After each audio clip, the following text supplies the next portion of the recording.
أستاذ محمود الشناوي سريعا، يعني تجربة الإخوان الآن خصوصا في ظل الأزمة الأخيرة بين جماعة الإخوان المسلمين وبين المجلس العسكري، التراشق الإعلامي، تراشق البيانات بين المجلس وبين الإخوان المسلمين. الإخوان يريدون سحب الثقة من حكومة الجنزوري، المجلس العسكري لا يريد هذا الأمر، المجلس يهدد بحل مجلسي الشعب والشورى، الإخوان يقولون بأنهم سيعودون إلى الشوارع وسيقومون بعمل ثورة أخرى.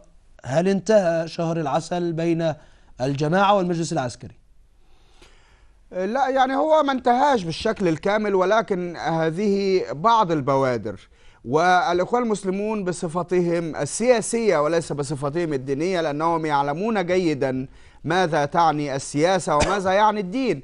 أنا أتصور أنهم سوف يتراجعون كثيرا عما فعلوه وأغضب المجلس العسكري، وهذا الاستئثار المريب بالسلطة والتوحش السياسي الذي ظهر منهم خلال الفترة الأخيرة، والذي لم يرضي فقط العسكريين ولكنه لم يرضي الشعب المصري بشكل عام. هناك بدت ظاهرة عض الأصابع لدى حتى عوام الناس الذين انتخبوا الإخوان المسلمين بوازع ديني وبتوجه أخلاقي أكثر منه سياسي. رأوا أن هؤلاء الناس الذين يقولون عنهم كما نقول بتوع ربنا، إن هم مش بتوع ربنا ولا حاجة. لما لا، هذا اتهام خطير، ولكن لما لا يتم الصبر على جماعة الإخوان المسلمين أستاذ الشناوي؟ أي صبر يا أخي؟ أنت تتحدث عن بلد يضيع، أنت تتحدث عن بلد يضيع، وتتحدث عن ناس يريدون أن يستأثروا بمستقبل هذا البلد بالكامل ويلغوا الجميع. ما الذي من الممكن أن يحدث في أقل من 30 ثانية في ظل كل هذه التطورات